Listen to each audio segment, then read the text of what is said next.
Have you ever felt like you are existing in two different worlds at the same time? One is the outside world that seems completely normal, just like everyone else's. And then there is the inner world, where you constantly notice things that nobody ever talks about. The tension hiding behind someone's smile, the sadness underneath a cheerful story, or a strange discomfort that appears without any clear reason. You start questioning yourself. Am I only imagining this, or am I truly noticing something other people cannot see? From the perspective of Carl Jung, the issue is not that you are overly sensitive, but rather that you are connected to a reality very few people are prepared to face. You may carry a perceptive system that society has never shown you how to understand correctly. Jung did not view empathetic people as weak or fragile individuals, but as people capable of reaching the deeper layers of the unconscious, where emotions, patterns, and energies move long before they appear openly as behavior. Yet the paradox is this. When you do not understand how this ability functions, it begins working against you, exhausting you, confusing you, and slowly making you lose your sense of self. And here is something that can completely transform the way you look at yourself. You are never the problem. You are simply using a very powerful inner ability in the wrong way. In this video, you will not only discover the 5 main abilities that true empaths possess, but you will also understand why these abilities have caused you so much emotional pain for such a long time. If you have always felt different, if you have constantly been drained from feeling too deeply, then maybe this is not a weakness at all. Maybe it is evidence that you are touching a deeper layer of the human mind that most people never reach. And now it is time for you to learn how to use it as a strength instead of allowing it to weigh you down. The true nature of the empath's psychic ability is often misunderstood in today's world. Many people still connect psychic ability with something mystical, supernatural, or disconnected from reality itself. People assume that if someone can perceive more than others, they must possess some mysterious power beyond the normal structure of the human mind. But from Carl Jung's perspective, this belief must be examined more carefully. What we often describe as spiritual or psychic is in many cases not mystical at all. Instead, it is a refined form of psychological perception that humanity still does not fully understand. Jung never dismissed the experiences of empaths. In fact, he was one of the few psychologists who explored these experiences with genuine seriousness and curiosity. His goal was not to make these abilities appear magical, but to understand and explain them. He saw them as a natural extension of the human psychological system, where the unconscious mind does not only function internally, but also constantly interacts with the outside world through subtle signals and hidden impressions. In other words, empaths are not detecting something supernatural. They are sensing what has always existed, but what most people are simply not sensitive enough to recognize. Imagine the human mind as a receiving device. Most people are familiar with only a few basic frequencies such as their thoughts, their emotions, and things that can easily be explained through words. Empaths, however, function like systems with heightened sensitivity. They do not only receive what belongs to themselves, but also absorb signals from the surrounding environment, from the emotions of other people, from tiny shifts in the atmosphere that most individuals completely overlook. And when they do not understand this process, they quickly begin believing something is wrong with them, when in reality they are only processing more emotional information than the average person. When someone walks into a room and instantly feels that something is wrong without being able to explain why, many people call it mystical. But according to Jung, this is simply how the unconscious mind operates. It collects, processes, and combines countless microsignals from facial expressions, body language, tones of voice, communication rhythms, and subtle environmental changes. Then it creates an overall emotional impression before the conscious mind has enough time to logically analyze what is happening. Because this mechanism is not commonly understood, many empaths develop deep inner conflict. Some elevate their ability into something extraordinary and separate from normal people, while others reject it entirely and decide they are just too emotional or too sensitive. Both reactions move them further away from understanding the true nature of what they possess. In reality, the difference is not about having supernatural power. It is about having a more refined system for receiving and processing emotional information.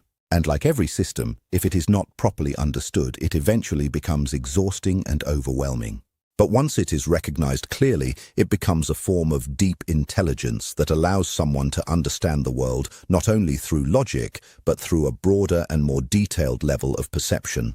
There are moments that are difficult to explain when you enter a completely unfamiliar place and immediately feel that something is not right. Nobody says anything directly. There are no obvious signs. Yet inside yourself you can sense a thin layer of tension spread across the atmosphere, as if everything is slightly out of balance in a way only you can notice. Then only minutes later, an argument begins or a hidden truth is exposed, and suddenly you realize that what you sensed earlier was never imagination at all. From Carl Jung's perspective, human beings do not exist as isolated psychological systems. Every individual carries an inner emotional state that extends outward, creating a kind of invisible emotional field. Jung once explained that until you make the unconscious conscious, it will direct your life and you will call it fate. When the unconscious remains unrecognized, it not only shapes your inner world, but also influences the way you experience surrounding reality. When several people share the same environment, these emotional fields overlap and interact with each other, creating a shared psychological atmosphere, a hidden layer of information that exists even before words are spoken. What makes an empath different is not that they feel more intensely than everyone else, but that they have direct access to this emotional atmosphere. They do not need behavior or words before understanding something. They sense shifts within the environment itself through unusual silence, subtle tension, suppressed emotions, or changes in interaction that others completely ignore. Yet this is exactly where confusion begins. Many empaths grow up unconsciously believing that every emotion they experience belongs entirely to them. Because of this assumption, they begin absorbing emotional information from the outside world and treating it as their own internal condition. You walk into a room filled with emotional heaviness and suddenly feel emotionally suffocated. Instead of recognizing the tension inside the environment, you assume something is wrong with you personally.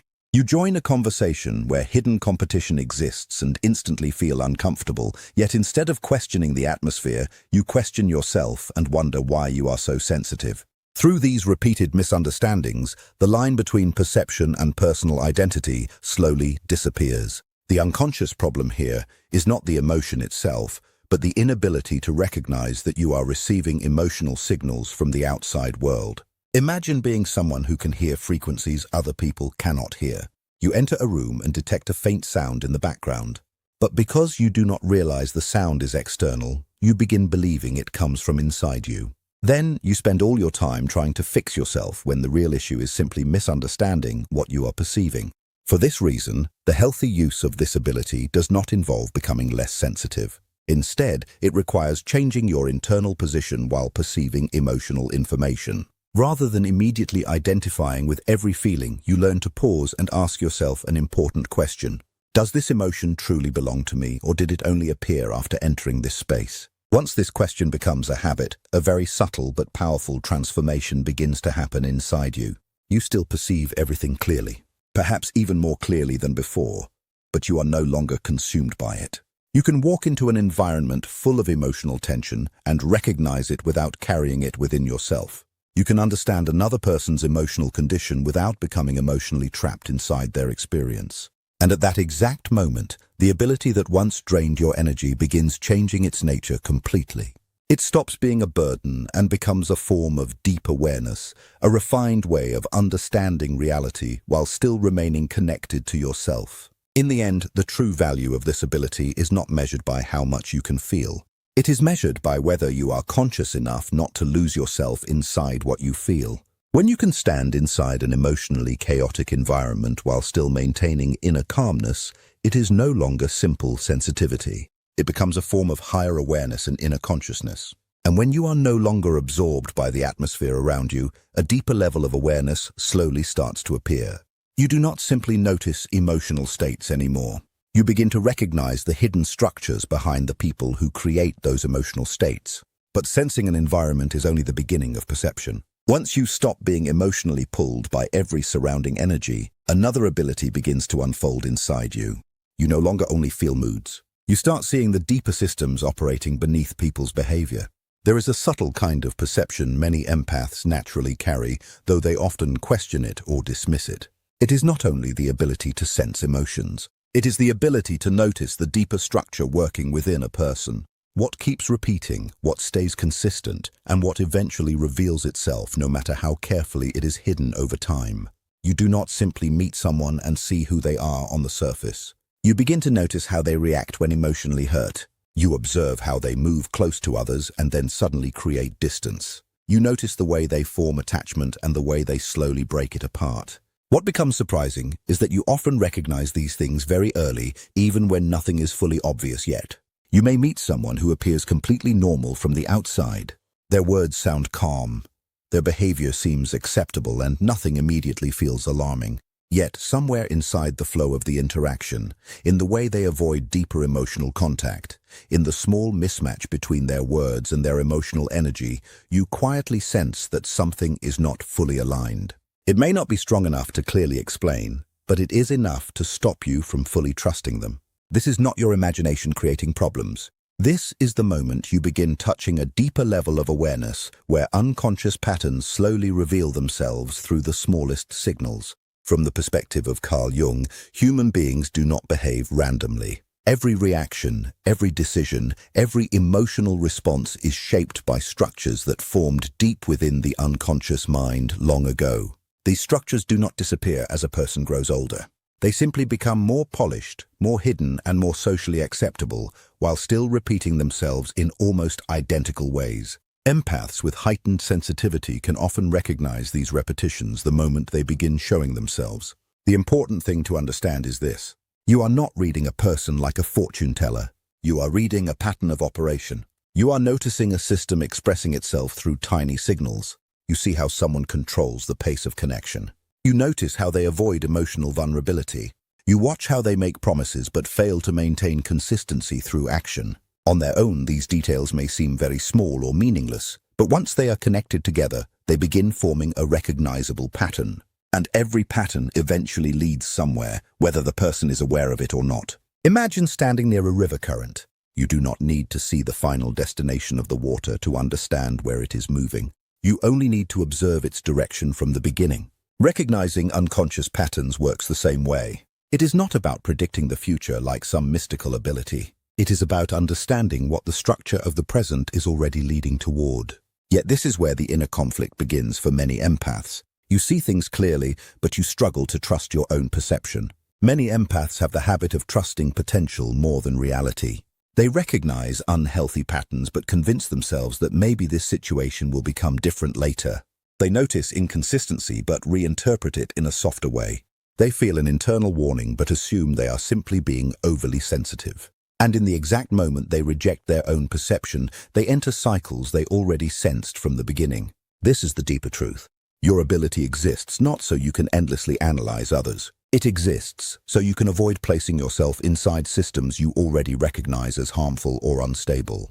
The real purpose of recognizing unconscious patterns is not constant analysis or trying to figure everyone out. Its real purpose is learning to trust what you already perceive even before you can logically explain it with words. You do not always need to judge someone, confront them, or explain your feelings. Sometimes you simply need to adjust your distance according to what you are noticing.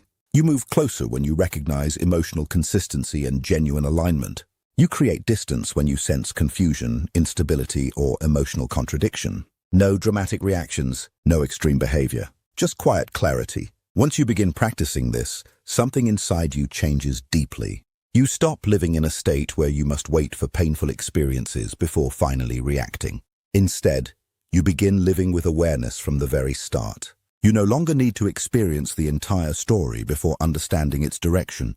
You can already sense the structure from the opening moments. Most importantly, you stop betraying your own perception just to preserve hope that has no solid foundation beneath it. Empaths are rarely truly blind to people.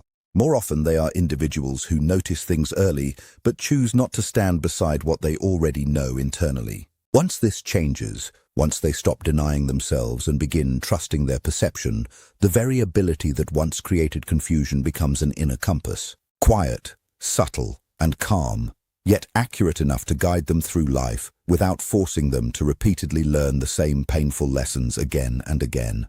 You do not always need to wait for the ending of a story to understand its direction. Sometimes the way something begins already contains the entire truth hidden within it. And when you become conscious enough not to ignore that truth, you begin not only seeing other people more clearly, but also living in greater honesty with yourself. As you continue observing how people operate over time, your perception begins reaching an even deeper level. You no longer stop at noticing repeated behavior alone. You begin sensing the hidden side of people they desperately try to keep invisible. Some individuals enter your life with a near-perfect image. They speak carefully, behave correctly, and create a sense of comfort that appears completely natural. Yet, at some difficult-to-explain moment, you begin feeling that something underneath does not fully match the surface. It is not obvious. It is not dramatic. It is simply a quiet sensation, like a hidden crack beneath smooth glass. The more you try ignoring it, the more persistently it returns. This is not irrational suspicion. From the perspective of Carl Jung, this is the recognition of what he called the shadow, the hidden side existing inside every human psychological structure. Jung once explained that every person carries a shadow, and the less conscious they are of it, the darker and denser it becomes. The shadow is not automatically evil. It is made of the rejected, denied, or suppressed aspects of a person that do not fit the image they want the world to see. Because it remains hidden, it does not disappear. It simply becomes quieter, more indirect, and harder to detect openly. Empaths often do not only observe what someone expresses outwardly, they sense the gap between appearance and reality. A smile may appear complete on the outside while tension quietly exists underneath it. A person may seem confident while deep insecurity silently controls many of their actions. You do not necessarily need proof or evidence. You simply notice that something beneath the surface does not fully align. Your perception, therefore, does not stop at external behavior. It becomes similar to standing before still water. Most people only notice the reflection on top, but you sense movement underneath the surface as well. Not through logic alone, not through visible proof, but through a more refined perception where hidden things still leave subtle traces behind them. Yet this ability can easily become dangerous when misunderstood. Once you recognize the pain beneath someone's behavior, you naturally begin wanting to comfort them. Once you notice the wounded part hidden inside them, you may start justifying harmful actions because you understand the reason behind them. Gradually, you stop seeing the person as they currently are and begin focusing on the version you hope they might someday become. This is where many empaths slowly lose themselves. They understand the source of someone's pain so deeply that they overlook the damage those behaviors still create. But understanding someone's wounds does not automatically make them emotionally safe. Recognizing their suffering does not erase the consequences of their actions. The moment this boundary becomes unclear, your perception stops protecting you and begins placing you in emotionally dangerous situations instead. The ability to recognize the shadow is not an invitation to rescue or repair another person. It is simply information. You may notice deep anger hidden within someone, but that does not mean you must remain close while they struggle with it. You may recognize emptiness beneath someone's need for control, but that does not mean you are responsible for filling that emptiness for them. Your sensitivity is not a burden that forces you to save everyone. It is a guidance system meant to help you move wisely through life. And here lies the difficult paradox. The more deeply you see into people, the more necessary it becomes to maintain healthy distance and boundaries. Recognition does not create responsibility for another person's transformation. Every individual must eventually face their own shadow on their own path. No one else can complete that work for them. The healthiest use of this ability is not becoming emotionally trapped inside another person's darkness. It is remaining conscious enough to recognize what exists without losing yourself within it. True perception is not about fixing people.